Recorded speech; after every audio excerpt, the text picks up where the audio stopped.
Shalom, terpuji nama Tuhan yang masih memperkenankan kita ada dan berjumpa hari ini, Selasa 26 Januari 2021. Mari saudara, kita bersyukur di dalam doa. Terima kasih ya Allah, kesempatan yang Kau anugerahkan bagi kami, yang kami mau mengisinya.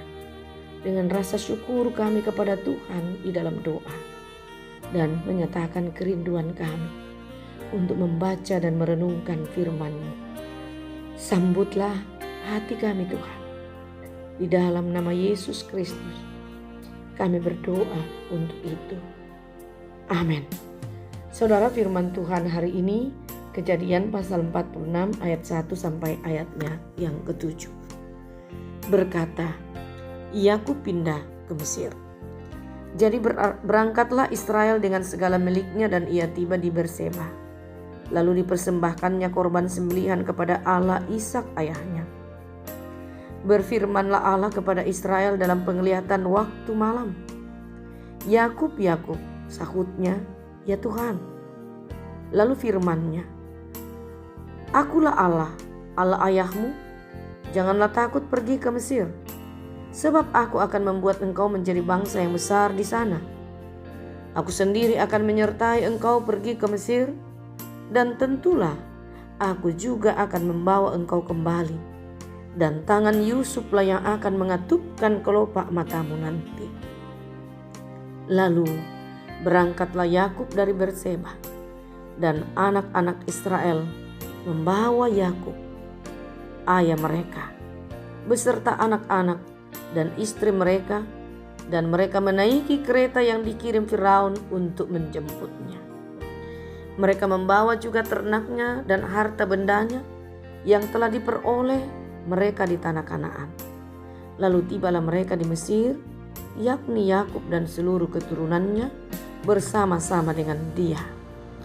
Anak-anak dan cucu-cucunya laki-laki dan perempuan, seluruh keturunannya dibawanyalah ke Mesir.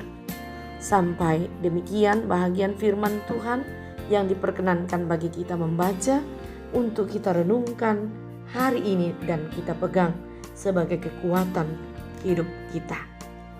Menyapa saya dan saudara dengan satu pokok perenungan, berjalan bersama Tuhan.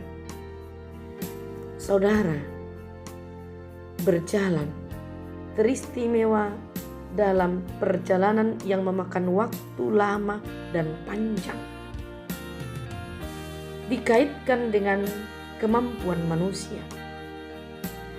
Bagi setiap orang yang sudah tua, apalagi sudah mulai rentan dengan tenaga dan juga usia yang sudah sangat lansia. Misalnya kategori 70 tahun lebih atau 80 tahun. Untuk melakukan suatu perjalanan itu tidaklah mudah. Nah, dalam fakta kesehari-harian kita, kalau orang tua diajak untuk bepergian, taruhlah saya pribadi, pengalaman saya bagi ibu saya, ayah saya, dan juga mertua. Kalau saya menghitung-hitung umur, ketika mereka meninggal itu ibu saya 80 tahun kurang 2 bulan. Kemudian ayah saya 75 tahun pas. Mertua saya 84 tahun. Gambaran usia ini sudah sangat terbatas tenaga mereka. Ketika anak-anak dan cucu rindu untuk berjumpa dengan para orang tua, mereka mengajak untuk berkunjung ke rumah mereka yang notabene berjauhan, dengan maksud untuk menyatakan kasih sayang di hari tua orang-orang tua itu. Tetapi pada umumnya para orang tua menolak. Mereka lebih mencintai tinggal di rumahnya, di kampung halamannya, karena mereka mau menikmati di hari-hari tua mereka itu di tempat yang penuh kenangan, baik manis, duka, dan berbagai macam ketika mereka kuat. Itu mungkin yang menjadi latar belakang. Rasanya sulit orang tua meninggalkan rumahnya. Mereka lebih senang menghabiskan waktu di rumahnya. Kalau kita mau kaitkan dengan bagian firman Tuhan yang kita baca itu berbeda, sangat kontras. Yakub dalam usia yang ditampilkan perikop kita itu sudah sangat-sangat tua, yakni 130 tahun. Dalam usia yang sangat rentan ini, rupanya Yakub mengadakan perjalanan yang panjang, jauh, yakni meninggalkan Kanaan pergi ke Mesir untuk menetap di sana. Mengapa itu terjadi? Oleh karena di Kanaan sedang terjadi kelaparan, kekeringan sekian tahun.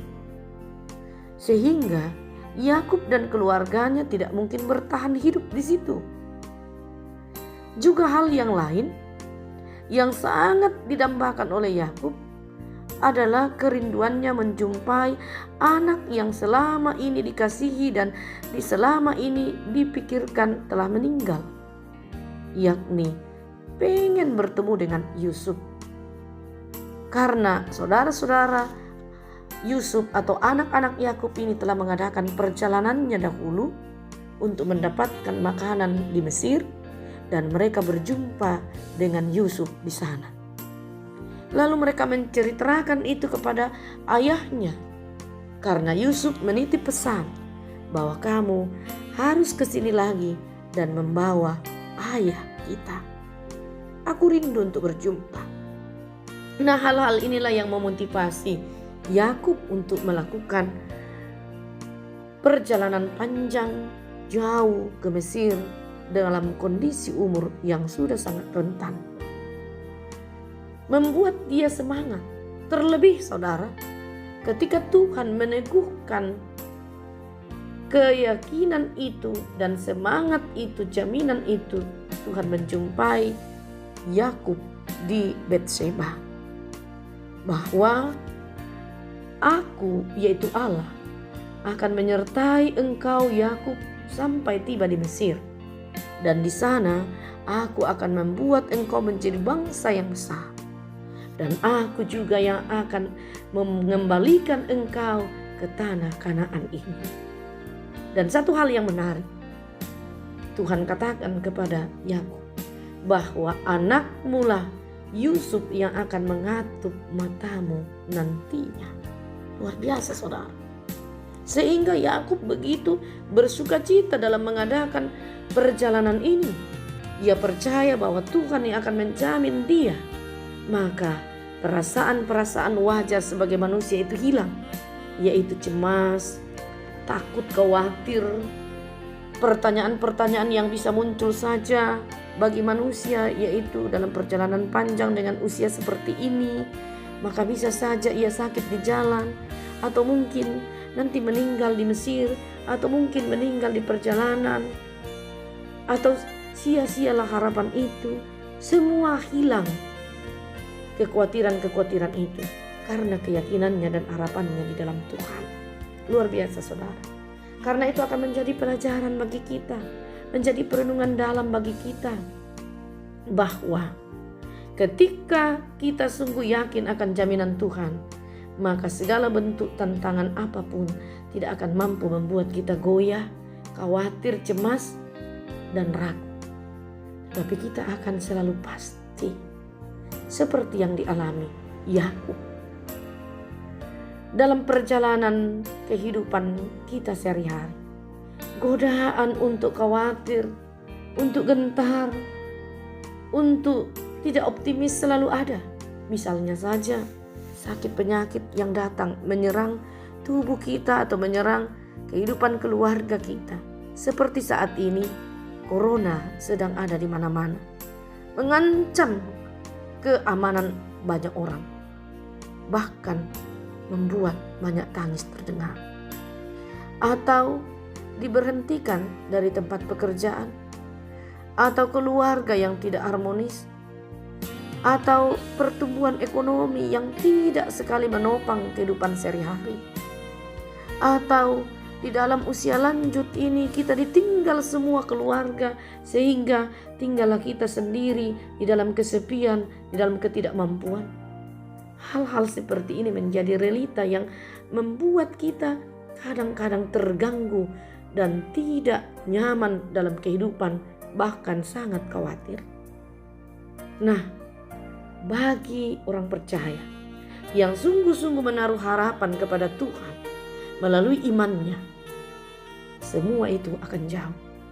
Karena itu saudara, kalau kita percaya bahwa Allah kita di dalam Kristus adalah pemilik hidup ini, Dia tahu apa segala kebutuhan kita, apa yang terbaik untuk kita. Dan kita yakin bahwa Dia tidak akan meninggalkan kita, tetapi Dia selalu hadir dan bertindak dalam kehidupan kita. Mengapa kita perlu khawatir? Mengapa kita masih ragu? Karena itu dalam situasi apapun saat ini, mari saudara kita membuka tangan kita, memohon uluran tangan Tuhan, menyambut tangan kita untuk digenggam, dan kita pegang baik-baik, erat-erat tangan Tuhan, supaya dalam segala kondisi kita tetap dipegang oleh Tuhan. Kemana saja Tuhan arahkan kita, tentu terjamin, dan kita mengikutinya. Karena tuntunan Tuhan adalah tuntunan yang akan membawa berkat, kehidupan, dan kebaikan. Karena itu, mari kita tetap membuka hidup ini, hati dan pikiran ini, menyerahkan tangan kita, dituntun oleh Allah sendiri. Maka kita akan berencana, bekerja, dan berjalan di dalam Tuhan yang menjamin itu. Amin. Terima kasih Bapa di sorga, kami telah berhenti merenungkan firman-Mu. Biarlah itu menjadi kekuatan kami, jaminan kami, sehingga kami tidak mudah goyah. Seluruh rencana kami, hidup dan karya kami hari ini, kami serahkan ke dalam tangan-Mu, Tuhan yang berkeputusan. Kami berdoa untuk seluruh keluarga kami. Kiranya Tuhan tetap bersama dengan mereka dalam rumah tangga, pekerjaan, dan termasuk harapan dan pergumulan hidupnya. Kami sama-sama menikmati syukur kepada-Mu. Kami teringat bagi saudara-saudara kami yang dalam pergumulan hidup karena sakit penyakit. Tuhan, sembuhkanlah, pulihkanlah mereka. Semuanya Tuhan. Tidak ada yang sia-sia di dalam erangan dan harapan itu. Begitu pula yang dalam duka cita. Engkau hiburkan Tuhan, Engkau kuatkan mereka. Mampukan mereka untuk tidak putus dalam harapan dan melewati duka cita itu. Kami teringat bagi pemerintah dan bangsa kami. Tuhan berkati mereka dalam melakukan kepemimpinan bagi masyarakat, termasuk jemaat-Mu. Kami berdoa untuk seluruh kehidupan hamba-hamba Tuhan, beserta dengan keluarganya. Jangan tinggalkan kami Tuhan. Kasihi kami, baik fisik maupun rohani. Kami tetap bersuka cita dalam meneruskan pelayanan karya Tuhan dengan kesehatan anugerah-Mu. Kami berdoa untuk mereka yang berbahagia karena hari ulang tahunnya. Juga momen penuh cerita sukacita dalam hidup mereka. Kiranya di dalam keadaan itu mereka tidak melupakan Tuhan dan mereka bersyukur kepada-Mu. Ya Bapa, seluruh hidup kami hari ini kami bawa di dalam tangan-Mu. Berkeputusanlah Tuhan, menyelenggaralah berkat kami, dan ampuni dosa kami. Dalam nama Tuhan Yesus kami mohon. Amin.